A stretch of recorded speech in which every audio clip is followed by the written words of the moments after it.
Hello everyone, कैसे हैं सब। आई होप सब लोग बहुत अच्छे होंगे। स्वागत है आपका हमारे यूट्यूब चैनल में। आज हम पढ़ेंगे संज्ञा मीन्स नाउन। ठीक है, जो जिस भी एग्ज़ाम्स में हिंदी आती है उन सभी एग्ज़ाम्स के लिए मास्टर क्लास है। हिंदी की मास्टर क्लास सभी कम्पिटिटिव एग्ज़ाम्स के लिए सफिशेंट है। जैसे अभी आ रहा है 15-16 अक्टूबर को, मतलब यूपी पेट का एग्ज़ाम्स है। उसमें हमारा भी सेंटर गया है, कोटला चुंगी फिरोजाबाद गया है। ठीक है, हम भी पेपर देने जाएंगे, देखो क्या होता है। ठीक, लेट्स स्टार्ट। संज्ञा पढ़ते हैं। किसी व्यक्ति वस्तु स्थान अथवा भाव के नाम को संज्ञा कहते हैं। ठीक है, संज्ञा के कितने भेद होते हैं। जैसे संज्ञा की डिफिनेशन हिंदी में क्या है। किसी व्यक्ति वस्तु स्थान प्राणी और भाव के नाम को संज्ञा कहते हैं। हिंदी में डिफिनेशन हुई। इसी टाइप से इंग्लिश में है noun is the name person place और थिंग्स, ये है इंग्लिश में डिफिनेशन। ठीक है, और संज्ञा के कितने भेद होते हैं। संज्ञा के 5 भेद होते हैं। कौन कौन से होते हैं। व्यक्तिवाचक संज्ञा, जातिवाचक संज्ञा, भाववाचक संज्ञा, समूहवाचक संज्ञा और द्रव्यवाचक संज्ञा। और ठीक है, 5 भेद होते हैं संज्ञा के। नंबर 1 नंबर है व्यक्तिवाचक संज्ञा। व्यक्तिवाचक संज्ञा कैसे पहचानेंगे हम। जैसे व्यक्तियों के नाम हो गया, जैसे राम लक्ष्मण सीता, कुछ भी हो गया। ठीक है, और व्यक्तियों के नाम हो गए। स्थानों के नाम हो गए, जैसे आगरा, मुंबई, दिल्ली, ये सब स्थानों के नाम हो गए। देशों के नाम जैसे रशिया हो गया, भारत हो गया, अमेरिका हो गया, ये क्या हो गए देशों के नाम। दिशाओं के नाम जैसे ये पूरब, पश्चिम, उत्तर, दक्षिण, ये क्या हो गए दिशाओं के नाम हो गए। जैसे राष्ट्रीयता के नाम, महासागरों के नाम जैसे प्रशांत महासागर, हिंद महासागर, ये सब क्या है महासागरों के नाम। और समाचार पत्रों के नाम जैसे द हिंदू, नवभारत टाइम्स, दैनिक जागरण, ये सब समाचार पत्रों के नाम। पुस्तकों के नाम हो गए जैसे रामायण, रामचरितमानस। और नदियों के नाम जैसे गंगा, यमुना। ठीक है, पहाड़ों के नाम में क्या आ जाएगा, जैसे हिमालय हुआ हमारे।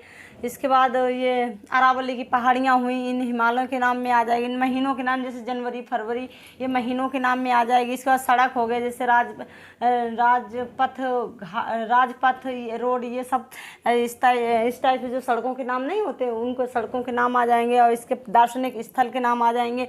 युद्ध व घटनाओं के नाम आ जाएंगे।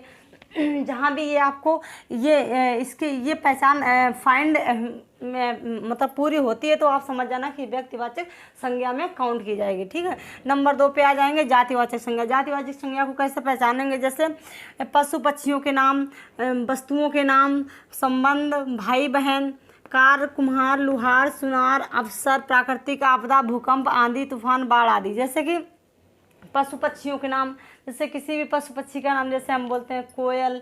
कोयल क्या है, पूरी जाति को दर्शाती है। कोयल के पार्टिकुलर किसी एक पर्सन का किसी एक पक्षी का नाम नहीं है, ये पूरी कोयल जाति को दर्शाती है। जैसे कौवा, कौवा भी पूरी जाति को दर्शाता हो। जैसे कि बैल हो गया, बैल, गाय, ये क्या है पर्टिकुलर पूरी जाति को ही दर्शाते हैं। पर्टिकुलर एक बैल को हम नहीं बोल सकते कि एक बैल नहीं, ये पूरी बैल की जो जात है उसको दर्शाता है। तो उसको क्या जातिवाचक संज्ञा में काउंट करेंगे। इसके बाद जैसे संबंध है, जैसे भाई है, बहन है, ये क्या है पर्टिकुलर पूरी एक मतलब जाति को ही दर्शाते हैं। कि मतलब ऐसे हम नहीं बोलेंगे कि एक भाई एक बहन, इस टाइप से नहीं। जैसे सुनार है, तो सुनार क्या है कि जितने भी भारत में या कहीं भी वर्ल्ड में सुनार है तो उनको सुनार जाति के नाम से ही मतलब हम फाइंड करते हैं, जानते हैं कि हाँ ये सुनार। लुहार, अफसर, आपदा जैसे प्राकृतिक आपदा है, भूकंप है, आंधी तूफान, ये क्या है जातिवाचक संज्ञा में ही काउंट किए जाएंगे। ठीक है, उसी टाइप से भाववाचक संज्ञा। भाववाचक संज्ञा जिन शब्दों से किसी गुण, दशा, भाव का बोध होता है उन्हें हम भाववाचक संज्ञा कहते हैं। जैसे कि बादल की गड़गड़ाहट, भाववाचक संज्ञा में सीधे सा है, जिससे गुण, दशा और उसके भाव का बोध होता है वहाँ भाववाचक संज्ञा होती है। जैसे बादलों की गड़गड़ाहट, बादलों की गड़गड़ाहट को हम क्या कर सकते हैं, फील कर सकते हैं, उनको छू नहीं सकते हैं, तो वो क्या भाववाचक संज्ञा में काउंट हो जाएगी। इसी तरह फूलों की महक को क्या हम छू सकते हैं, नहीं छू सकते हैं, ना ही उसको हम स्टोर कर सकते हैं, बट उसको फील कर सकते हैं। ठीक है, तो ये हमारी भाववाचक संज्ञा में काउंट की जाएगी। उसी जैसे सिर की पीड़ा को हम फील ही करते हैं। ठीक है, उसको भी हम मतलब छू या पकड़ नहीं सकते हैं। ठीक, तो वो भाववाचक संज्ञा में काउंट आ जाएगी।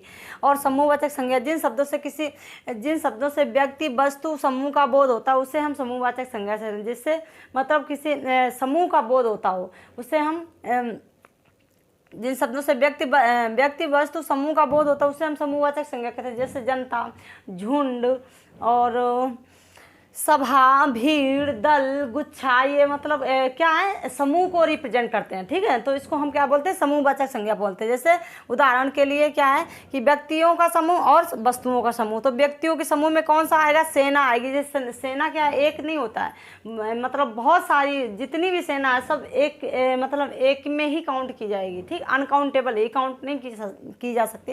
तो इसको क्या है, भीड़ है, भीड़ को काउंट नहीं किया जा सकता, ये अनकाउंटेबल है। तो इसको किस में रिप्रेजेंट करेंगे, किस में रखेंगे, व्यक्तियों का समूह। व्यक्तियों का मतलब जो समूह है तो उसमें क्या है, सेना आ जाएगी, भीड़ आ जाएगी, सभा, झुंड, जनता, गिरोह, दल आदि, ये मतलब व्यक्तियों के समूह में आ जाएगा। इसी प्रकार से वस्तुओं का समूह क्या होगा, गुच्छा, कुंज, मंडल, कुर्सियां और पुस्तकों, ये सब क्या है, वस्तुओं के समूह में आ जाएगी। ठीक, तो इसको हम कैसे रिप्रेजेंट करेंगे, मतलब समूहवाचक संज्ञा के अंतर्गत जानेंगे। ठीक है, और वस्तु और इसके बाद द्रव्यवाचक संज्ञा है। द्रव्यवाचक को ही पदार्थवाचक संज्ञा भी कहते हैं।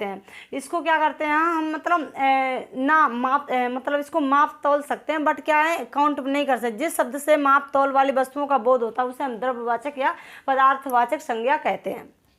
ठीक है, जैसे दूध हुआ, लोहा हुआ, पेट्रोल हुआ, घी हुआ, तेल हुआ और तांबा हुआ, लोहा हुआ, ठीक, सोना, चांदी, ये है क्या है कि मतलब इनको हम माप तौल सकते हैं, बट इनको क्या है, हम काउंट नहीं कर सकते हैं।